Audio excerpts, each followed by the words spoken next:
conectados no alto para mais um dia de leitura bíblica. Por isso, jovem de toda a idade, abra rapidamente a sua Bíblia em Salmo 39, versículo 1. Esse é mais um salmo do rei Davi e vamos, com certeza, aprender muito dos princípios do reino de Deus e posicionamento que cada um de nós temos que ter nesse reino. Versículo 1.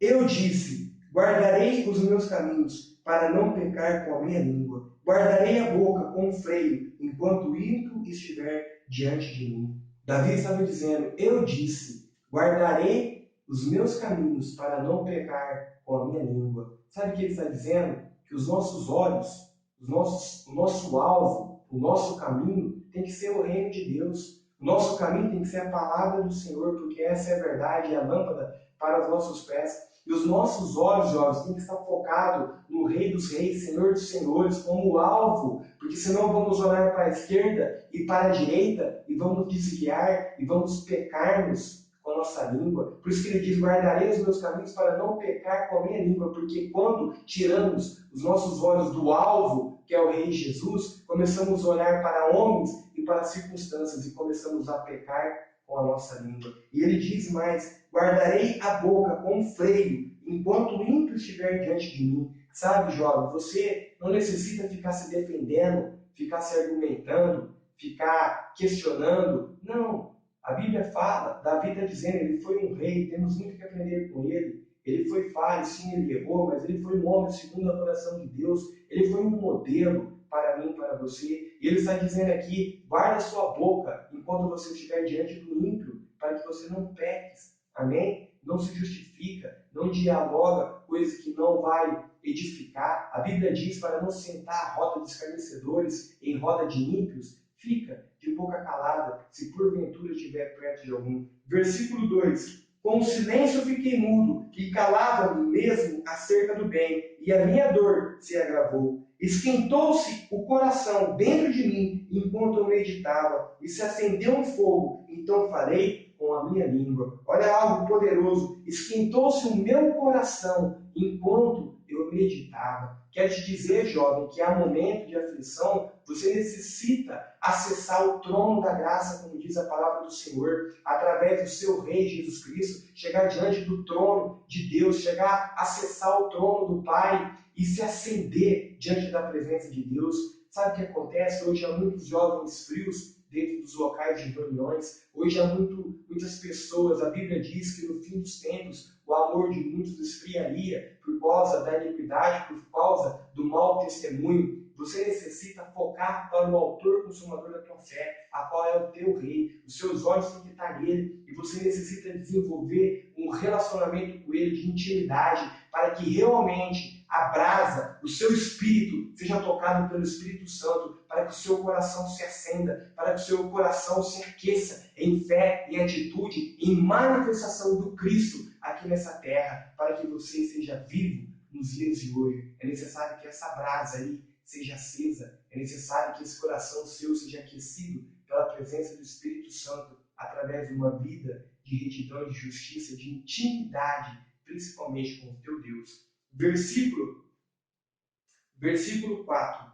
Faze-me conhecer, Senhor, o meu fim, e a medida dos meus dias, qual é, para que eu sinta quanto frágil eu sou. Olha o que Davi está dizendo, eu sempre foco isso. Ele foi um rei, ele tinha posses, ele tinha exército, ele tinha generais poderosos, ele tinha riqueza, ouro, prata, e ele diz assim, Senhor, faça conhecer o meu fim e mostra a medida do meu tempo, para que eu realmente compreenda o tão frágil que eu sou. Davi não se humilhava diante de Deus. Davi acessava o trono de Deus, não como um rei, mas como um sacerdote, reconhecendo que necessitava da bondade de Deus, da misericórdia do Senhor, para que ele pudesse reinar e governar. Davi, ele não se achava, ele não se exaltava, até mesmo porque ele sabe que aquele que se exalta, Deus derrubava, aquele que se humilha, Deus exalta. E quando ele começava a se crescer diante de Deus, ele falava, Senhor, faça eu conhecer o meu fim e faça eu conhecer a medida do meu tempo, que é muito pouca. A vida do homem é muito rápida nessa terra. Faça eu conhecer tão frágil que eu sou, para que eu permaneça nessa humildade, dependendo do Senhor em tudo, porque Davi, ele foi um homem realmente que conheceu a Deus e que desfrutou das maravilhas do reino de Deus, tanto na bondade como na misericórdia do Senhor, amém? Versículo 6, 5.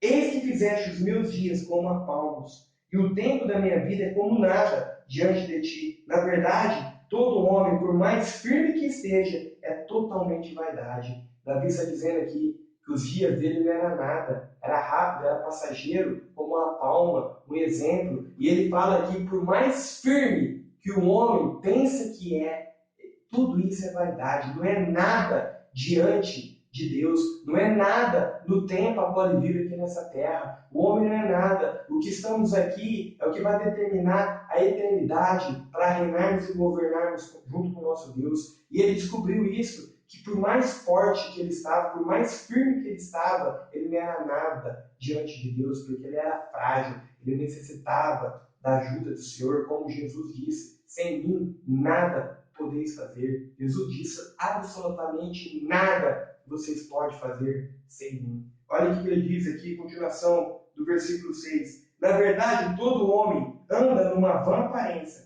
Na verdade, em vão se inquietam e amontoam riquezas e não sabe quem as levará. Olha isso, inquietam por coisas, preocupações, como Jesus disse, não se preocupar com o que vai comer, beber, com a vestimenta, não se preocupe com o seu dia, porque Deus ele é Pai, Ele vai te suprir aquilo que você precisa para cumprir o propósito, Deus vai te entregar, amém? Porque o propósito dele é firme e permanecerá. Está lá em Isaías capítulo 46, versículo 10, e todas as demais coisas são inquietações do coração do homem e são vaidade. Davi, ele foi um rei, ele tinha posse, ele sabe o que ele está dizendo. Salomão também foi um rei forte, riquíssimo, com sabedoria, com posses, uma riqueza a qual não vai haver nenhum outro homem na face da terra. A Bíblia nos garante isso. Ele disse que o fim, tudo é vaidade.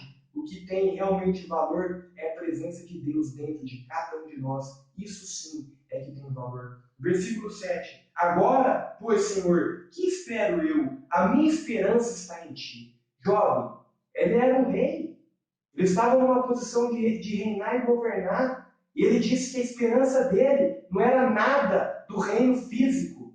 Você entende isso? Mas a esperança dele era o Senhor. Não sei qual situação você está, mas a sua esperança é o Senhor. Ele é o único que pode te ajudar. Saiba disso. A Bíblia diz, maldito o homem que confia no homem e faz do seu braço a sua força. Não que você não deva confiar no homem, mas a confiança nos homens tem limite. Mas a confiança em Deus, ela é sem limites. Por isso mergulha, confia. A esperança está no Senhor e mais ninguém. Versículo 8. Livra-me de todas as minhas transgressões e não me faça o opróbrio dos loucos. Emudeci e não abro a minha boca, por quanto tu fizestes. Tira de sobre mim a tua praga. Estou desfalecido pelo golpe da tua mão.